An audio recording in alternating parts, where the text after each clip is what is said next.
The year was 2247 and humanity had finally done it. After decades of research, failed experiments, and countless setbacks, human scientists had cracked the secret of faster-than-light travel. The first successful jump had been made just 3 months ago, and Earth was celebrating. People danced in the streets. Leaders gave speeches about humanity's bright future among the stars, and children dreamed of visiting distant worlds. Then the message came. It appeared simultaneously on every screen, every device, every communication network on Earth. The transmission showed a grand chamber filled with beings of all shapes and sizes. Some had scales, others had fur, and some seemed to be made of pure energy. At the center stood a tall, elegant creature with 4 arms and skin that shimmered like pearls. "Greetings, humanity," the being said in perfect English, though its mouth barely moved. "We are the Galactic Council, representatives of 47 civilized species.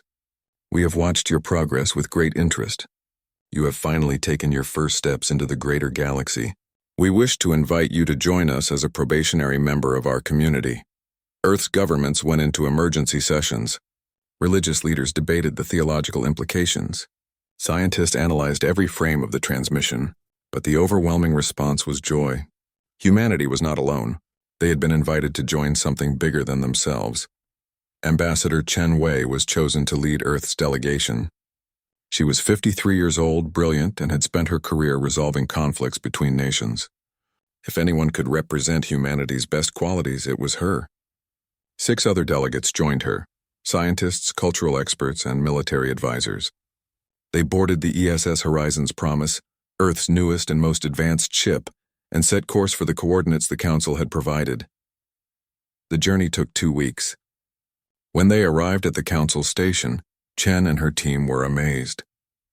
The structure was massive, larger than Earth's moon, and beautiful beyond description. Ships of countless designs came and went like bees around a hive. The delegation was greeted by friendly escorts who showed them to comfortable quarters and treated them with warmth and respect. For 3 days, they toured the station. They met species who could breathe methane, beings who communicated through color changes, and creatures who existed partially in other dimensions. Every interaction seemed positive. The Council members spoke of trade opportunities, cultural exchanges, and mutual defense agreements. Chen began to believe that humanity had found true friends among the stars. The induction ceremony was scheduled for the 4th day. The Grand Chamber was packed with representatives from all 47 Council species. Chen wore her best formal attire, carrying a sealed container with soil from every continent on Earth as a symbolic gift. Her heart pounded with excitement and pride as she walked to the center of the chamber. The pearl-skinned being, who had introduced himself as High Counselor Vex, smiled warmly. "Ambassador Chen Wei, on behalf of humanity, do you accept the terms of membership in the Galactic Council?" Chen nodded. "We do, with gratitude and hope for our shared future." Vex's smile changed. It became colder, sharper. "Excellent. Then we will begin the integration process immediately." The chamber's doors sealed with a heavy clang. Chen felt her stomach drop. "The integration process? What do you mean? Did you truly believe we would accept you as equals?" Vex said, his voice losing all warmth. "Humanity is young, aggressive, and dangerously creative. We have studied your history. You have spent your entire existence fighting each other, developing new ways to kill, new strategies to win. If we allowed you to develop freely, you would eventually challenge our authority." Chen's security officer reached for his weapon, but alien guards were faster. Stun fields dropped the entire delegation to their knees. Chen struggled against the invisible force holding her down. "This is a mistake. We came in peace, white peace," Vex laughed. "You came because you are curious and ambitious. These are the very qualities that make you dangerous. No, Ambassador. Humanity will be integrated as a managed species. You will provide labor, resources, and military forces under our control. Your creativity will be channeled safely. Your aggression will be directed where we command. Earth will never accept this," Chen spat. "Earth will have no choice," Vex replied calmly. "Even now, our fleets are moving into position around your solar system. The jump gates near your home have been sabotaged. You are trapped. Any attempt to resist will result in the complete destruction of your world. We have done this 47 times before, Ambassador. Your species is simply the 48th. Chen's mind raced. She looked at her team, all frozen in stun fields, terror and rage mixing on their faces. She thought of Earth. of the celebrations, of the children dreaming of the stars. She had led humanity into a trap. The guards began dragging the delegation away. Chen fought to stay conscious, fought to think. As they pulled her through the doors, she managed to activate her communication implant. She did not know if the message would get through, but she had to try. "Earth, this is Chen," she gasped. "It is a trap. The Council fears us. They will try to enslave us. Do not let them break you. They fear what we could become. Do not prove them right by being monsters. Prove them wrong by being better than they ever imagined." Then the signal cut out. The last thing Chen saw before darkness took her was Vex's satisfied smile.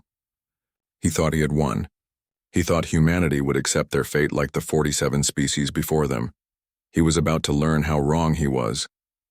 20 years had passed since the betrayal. Earth remained trapped in its own solar system, surrounded by Council monitoring stations that watched their every move. The Council had expected humanity to collapse, to beg for mercy, to accept their fate. They were wrong. The first year had been chaos. Chen's final message had reached Earth just before the communication blackout. Panic spread across the planet.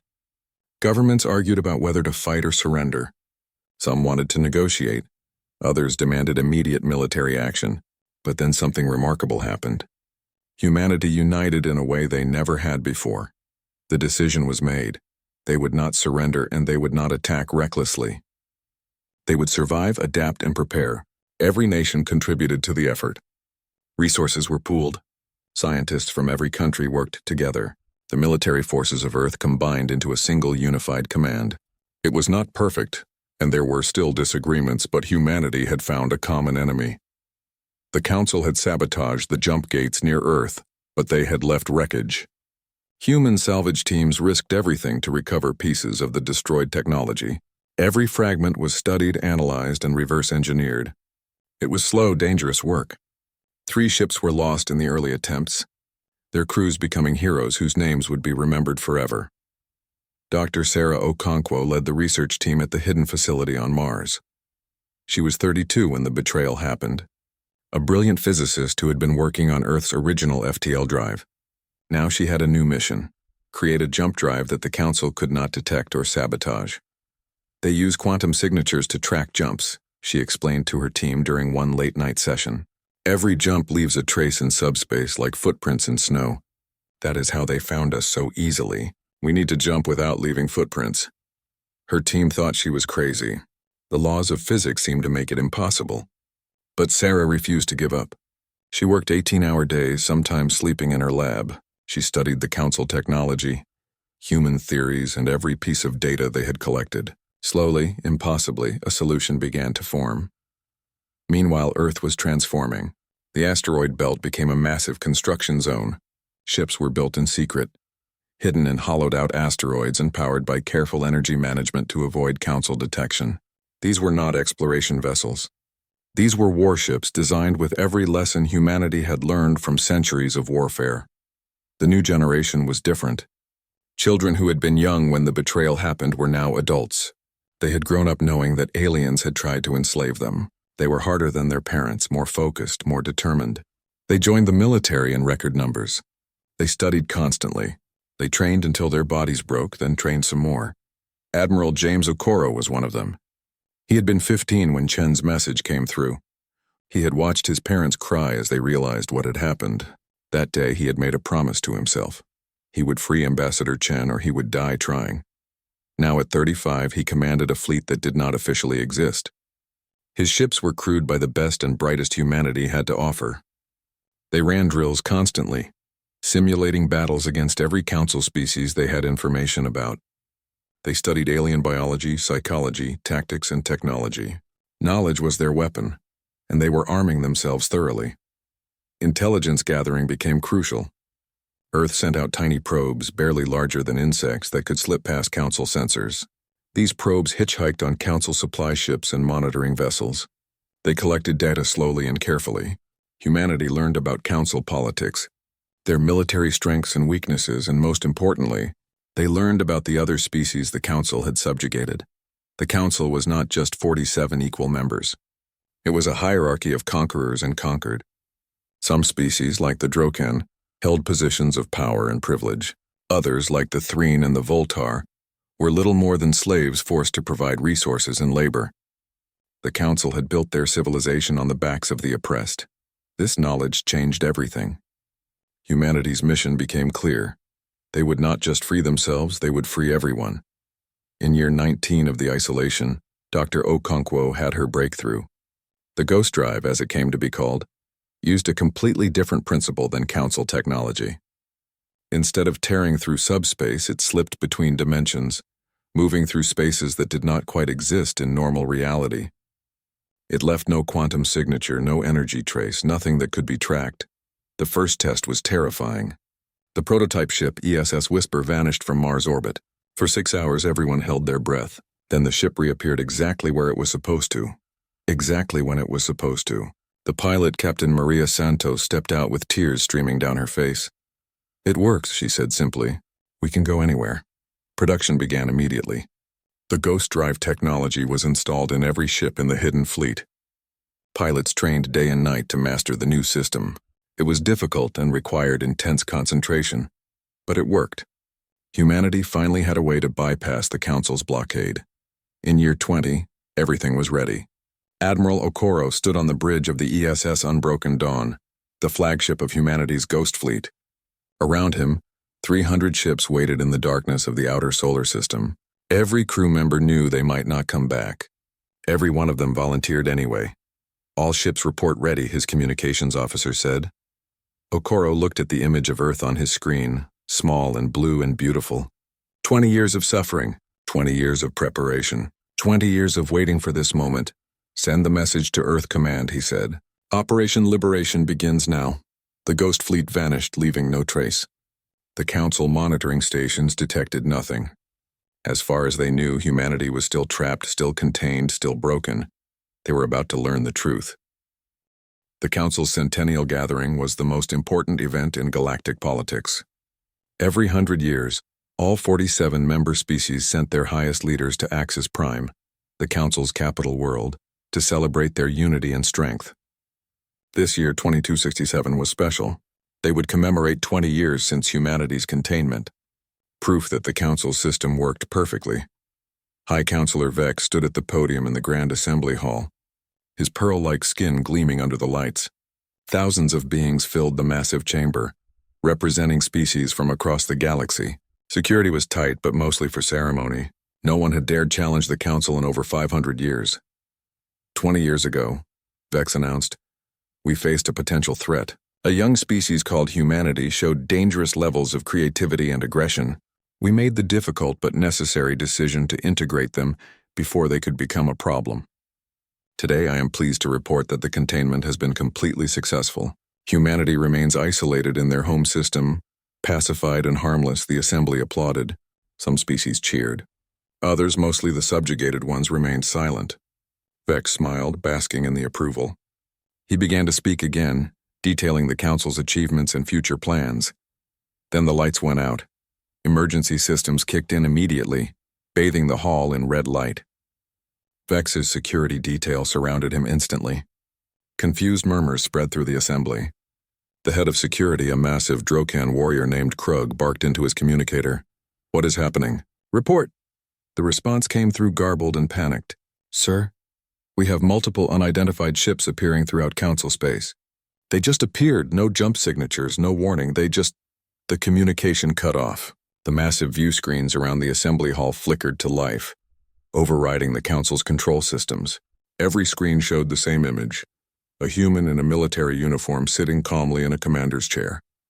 "Greetings, Galactic Council," Admiral James Okoro said. His voice was steady and clear. "My name is Admiral Okoro of the Earth Star Navy. 20 years ago, you betrayed my people. You tried to enslave us. You thought isolation would break us." Vex felt ice run through his veins. This was impossible. Humanity could not have escaped. "The blockade was perfect. You were wrong," Okoro continued. "Humanity does not break. We adapt, we overcome, we endure, and now we have returned. But we are not here for revenge." Throughout Council space, human ships were appearing. Not near military installations or government centers, but at mines, labor camps, and agricultural worlds. Places where subjugated species worked under Council control.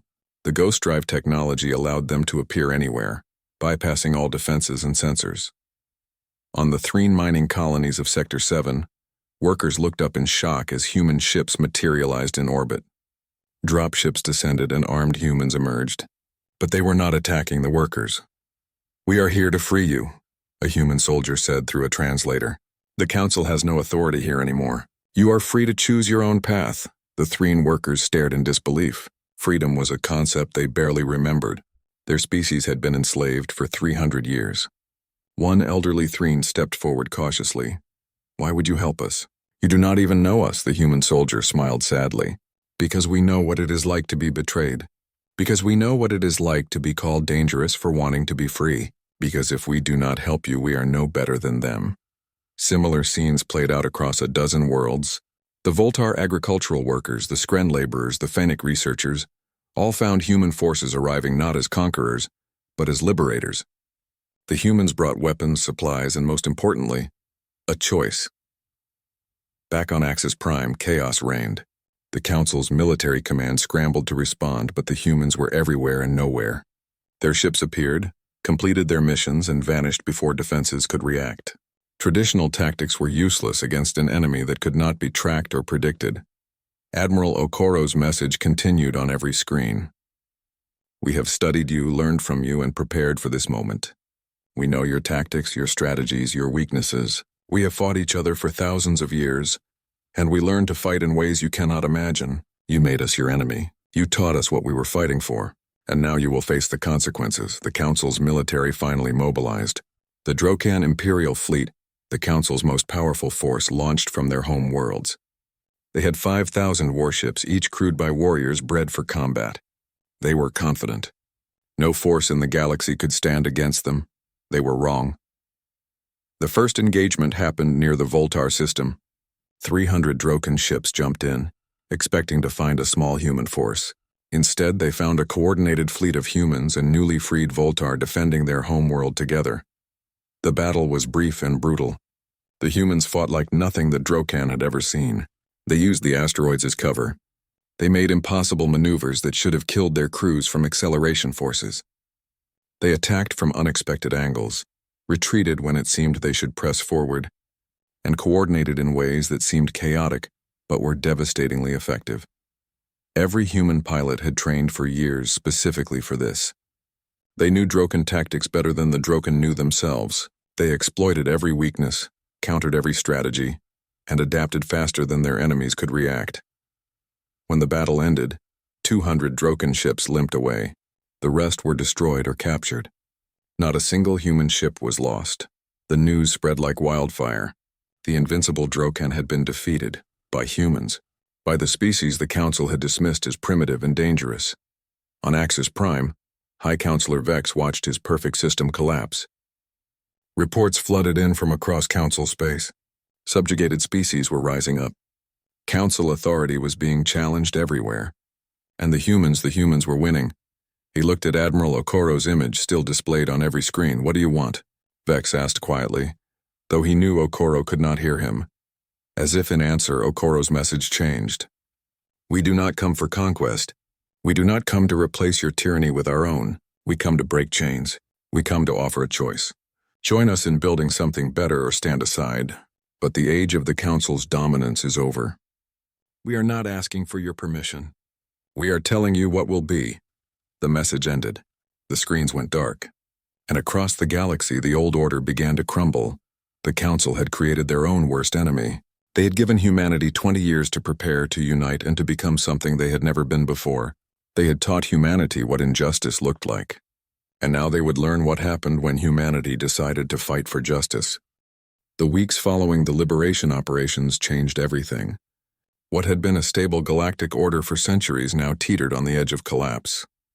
The Council convened emergency sessions constantly, but they could not agree on anything.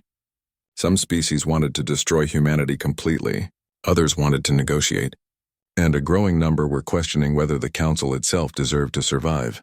The Lissari were the first to break ranks. They were an ancient species, one of the Council's founding members, known for their philosophical nature and long memories. Their representative, Ambassador Talus, stood before the emergency assembly and spoke words that would echo through history. I have reviewed the historical records, Talus said, her crystalline body refracting light across the chamber, records that many of you have never seen, records that the Council's inner circle has kept hidden. Do you know how many species we have integrated over the centuries? 73. Not 47. 73 species were approached, betrayed, and enslaved. Shocked murmurs filled the hall. Vex tried to interrupt, but Talus continued. 26 of those species no longer exist. They were destroyed when they resisted too effectively. Their cultures, their histories, their very existence was erased, and the rest of us allowed it. We benefited from it. We built our civilization on their suffering. Human intelligence operatives had provided Talus with the evidence. They had hacked Council databases during their initial strikes and found records that most Council members did not even know existed. Now those records were being broadcast across the galaxy. The revelations were devastating. Species learned that their own integration stories had been lies. The Corvin discovered that their ancestors had been developing advanced AI when the Council arrived, claiming to offer partnership. Instead, the AI research was destroyed, and the Corvin were forced into military service. The Threen learned that their homeworld had once been a paradise of art and philosophy before it was turned into a mining operation. On dozens of worlds, populations that had accepted Council rule for generations began to question everything. Meanwhile, the human liberation forces continued their work. They were not an occupying army. They freed slaves, provided supplies and medical aid, and then offered a choice: join the resistance or remain neutral. But they did not force anyone. This approach confused the Council, but resonated with oppressed species. Admiral Okoro received a priority message while his fleet was resupplying at a liberated Threen colony. His communications officer looked pale. "Sir, we have received coordinates for a secret Council facility. The source claims Ambassador Chen and the original delegation are being held there." Okoro felt his heart skip. 20 years. Chen had been imprisoned for 20 years. If she was still alive, how reliable is the source? It is from the Corvin Military Command. "They are defecting, sir. 3 entire fleets. They want to help. The rescue mission was planned carefully. The facility was hidden in a debris field, disguised as an old mining station. It was deep in Council territory, far from any liberated worlds. The defenses were formidable. Okoro led the assault personally. 50 ships, half human and half Corvin, jumped into the system simultaneously. The ghost drive allowed them to appear inside the defensive perimeter. The battle was short but intense. When the station was secured, Okoro led the boarding team himself. They fought through automated defenses and the few guards who had not surrendered. Finally, they reached the detention level. The cells were small and dark. Okoro's heart sank as he saw the conditions. Then he saw her. Ambassador Chen Wei, now 73 years old, thin and frail but alive. Her eyes widened when she saw the human uniforms. "Admiral," she whispered, reading his rank insignia. "You came." "We never forgot," Okoro said, his voice thick with emotion. "I made a promise 20 years ago." "I am sorry it took so long," Chen smiled weakly. "You came prepared instead of rushing in recklessly. That is very human of you. Did we win?" "We are winning," Okoro replied. "But we need you. The galaxy needs to hear from you." 5 of the original 7 delegates had survived. 2 had died years ago from illness. The survivors were rescued and given medical treatment. Within days, Chen insisted on addressing the galaxy, despite her doctor's protests. Her speech was broadcast from the ESS Unbroken Dawn to every corner of Council space. She looked old and tired, but her voice was strong. 20 years ago, I led humanity into a trap," Chen began. "I trusted too easily. I wanted to believe that the stars held friends waiting for us. I was wrong about the Council, but I was not wrong about the galaxy." She paused, gathering strength. "In these years of imprisonment, I had many conversations with my captors. Do you know what they feared most about humanity? Not our weapons, not our aggression. They feared our refusal to accept that some people must suffer for others to prosper. They feared our belief that everyone deserves freedom and dignity. They feared our stubbornness in pursuing impossible ideals." Chen looked directly into the camera. "They were right to fear those things, because we are not angels. We are not saviors.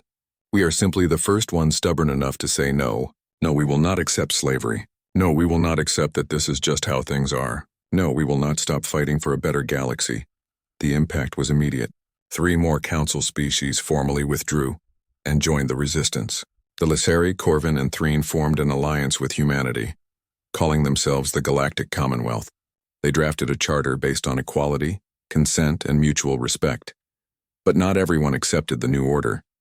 The Drokan Empire, having tasted defeat for the first time in their history, became more aggressive. They convinced several other council species that humanity represented an existential threat. If humans succeeded, their entire way of life would end. They were right. The Drokan High Commander Krug himself made the decision. If they could not defeat the humans in scattered battles, they would strike at the heart. They would attack Earth itself, destroy the human homeworld, and the resistance would crumble. Krug assembled the largest fleet in Drokan history, 5,000 warships carrying weapons capable of destroying planets. They would not negotiate. They would not show mercy. They would end humanity once and for all. The fleet began its jump toward the Sol system. Intelligence reports reached Admiral Okoro within hours. "They are going for Earth," his tactical officer said grimly. Estimated time of arrival, 72 hours. Okoro looked at the tactical display showing Earth's defenses. They had improved over 20 years, but against 5,000 ships? The odds were terrible. Chen, who had insisted on remaining aboard the Unbroken Dawn, stood beside him. "Can we win?" she asked quietly. Okoro smiled, but it did not reach his eyes. "We are fighting at home, Ambassador. We have every advantage, and we have something they do not." "What is that?" "Everything to lose." "They fight for an empire. We fight for home." He activated the fleet-wide communication. "All ships set course for Earth. We are going home." The Drokan fleet arrived at the edge of the Sol system exactly on schedule. Commander Krug stood on the bridge of his flagship, the World Breaker, and surveyed his armada. 5,000 warships, the combined might of the Drokan Empire and their allies. Nothing could stand against them. "Scan the system," he ordered. "Locate all human defensive positions." The sensor officer worked quickly, then looked up in confusion. "Sir, I am detecting far fewer ships than expected, maybe 300 vessels, and they are not in defensive formations." Krug frowned. Human ships were scattered throughout the system, seemingly random. Some orbited the outer planets, others drifted in the asteroid belt. A few were near Earth itself. It made no tactical sense. "They are trying to make us spread out," Krug decided. "Maintain formation. We will push straight through to Earth. Ignore the scattered forces." The Drokan fleet advanced. They passed Neptune, then Uranus, encountering no resistance. A few human ships fled before them. Krug felt disappointed. Where was the fierce resistance they had heard about? Then they reached the asteroid belt. The asteroids exploded. Not all of them, but hundreds, positioned carefully throughout the belt. They had been mined with explosives and turned into massive fragmentation bombs. The debris cloud that resulted was traveling at incredible speeds, propelled by the explosions. Drokan shields held against most of it, but the sheer volume was overwhelming. Ships were damaged, sensors were blinded, and the fleet's perfect formation broke apart. Before they could recover, the human ships struck. They came from everywhere, behind asteroids, from the shadow of Jupiter, even from within the debris cloud itself. Human pilots flew through conditions that should have been impossible, using the chaos as cover. They were not trying to win a direct fight. They were making every meter of space cost the Drokan dearly. Admiral Okoro watched from the command center on Mars, coordinating the defense. Around him, officers called out positions and status reports. The plan was working, but it was not enough. The Drokan were still advancing. "Release the orbital platforms," he ordered. Around Earth, what had appeared to be old satellites and space debris suddenly activated. They were weapons platforms, disguised and dormant for 20 years. Railguns, missile batteries, and energy weapons came online, adding their firepower to the defense. The Drokan fleet pushed forward. They were taking losses, but they had numbers on their side. They reached Mars orbit and began targeting the human command center. "Time to go," Okoro said calmly. "Evacuate to the backup position." The command staff moved quickly. They had practiced this hundreds of times. Within minutes, they were aboard transports heading for the moon base. Behind them, the Mars facility was destroyed by Drokan bombardment. But the destruction bought time. On Earth, people watched the battle unfold in orbit. They saw the explosions, the flash of weapons, the dance of ships fighting and dying. Many were afraid, but they did not panic. They had known this day might come. They had prepared. Ambassador Chen addressed Earth one more time. She was in a bunker deep beneath the surface, but her message went to every screen, every device, every person. "My friends," she said gently, "I see the fear in your eyes, and I understand it. But I also see courage. 20 years ago, the galaxy tried to make us slaves. Today, they try to destroy us. But we are still here. We are still fighting. We are still free. And no matter what happens today, they can never take that from us." The battle reached Earth orbit. The Drokan concentrated their fire on the planetary defenses, systematically destroying platforms and ships. They were winning through sheer attrition. Human forces fought brilliantly, but they were outnumbered. Then the reinforcements arrived. Ships began appearing throughout the system. Not human ships, Lysari, Corvin, Threen, and dozens of other species. The Commonwealth had come. "Humanity freed us," the Lysari commander broadcast on all frequencies. "Now we stand with them. This aggression ends here." The tide turned. The combined Commonwealth fleet matched the Drokan in numbers and surpassed them in coordination. These were species that had been slaves, that had been oppressed, that had been told they were inferior. Now they fought with everything they had. Commander Krug realized his mistake too late. He had assumed the subject species would never truly fight back. He had underestimated what freedom meant to those who had lost it. "Retreat," he ordered bitterly. "All ships retreat." But retreating through the asteroid belt while being pursued was even harder than advancing had been. Half the Drokan fleet did not make it out of the Sol system. The rest jumped away in disorder, their formation shattered, their pride destroyed. The Battle of Sol was over. Earth was saved. In the weeks that followed, the old council finally collapsed. The remaining leadership, facing rebellion from within and military defeat from without, sued for peace. Trials were held for those who had ordered the enslavement of other species. Some were imprisoned, others were exiled. But there was no genocide, no collective punishment. The Commonwealth had learned from humanity's example. The Galactic Commonwealth was formally established. It was different from the Council in every way. Every species had an equal vote. Membership was voluntary. Decisions required consensus, not domination. It was messy and slow and argumentative, but it was free. Ambassador Chen Wei, now 74, stood at the podium during the inaugural session. Representatives from 83 species filled the new assembly hall, built on a neutral world chosen by lottery. "You feared what we could become," Chen said, looking at the former council species who had joined the Commonwealth. "You were right to fear, but not because we are monsters.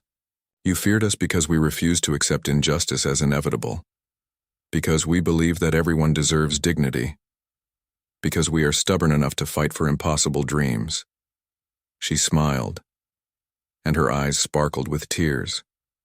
"Thank you for teaching us this lesson. Thank you for showing us what we were capable of becoming. We came to the stars looking for friends, and you gave us enemies. But through that struggle, we found something better. We found purpose." The assembly was silent, listening. "Humanity will not lead this Commonwealth. We will not take a special position of power. We are one species among many. But we will always fight for one principle, that no one should be enslaved, oppressed, or diminished for someone else's benefit. This is not just a human belief now. It is a galactic one." The assembly erupted in applause. Not everyone agreed on everything, but they agreed on this. The age of empires was over. Years later, at the Commonwealth Academy on Earth, a human child and a Threen child studied together. They were learning galactic history, including the story of the betrayal and liberation. "Why did humans help my people?" the young Threen asked. "You did not know us." The human child thought about it carefully, then smiled. "My teacher said it is because humans are stubborn. We do not like bullies. and we do not think anyone should be told they are less important than someone else. Outside the academy, visible through the large windows, ships of 100 different species came and went from the orbital station. The galaxy was not perfect. There were still conflicts, still problems to solve. But it was free. On a memorial wall in the academy courtyard, names were carved in stone. The names of everyone who had died during the 20 years of isolation and the liberation wars. At the top, a simple inscription. They tried to make us small. We became infinite. Ambassador Chen Wei visited that memorial every year until she died at age 93. She would stand before the wall, touching the names, remembering the cost of freedom. And she would smile because the cost had been worth it. Humanity had come to the stars looking for friends. They had found enemies. But in fighting those enemies, they had created something better than friendship. They had created a community, based on respect, justice, and the stubborn belief that everyone deserved to choose their own path. The Council had betrayed humanity and paid the consequence. But the consequence was not revenge or destruction. It was transformation. The galaxy would never be the same. And humanity, stubborn as always, was perfectly happy with that result.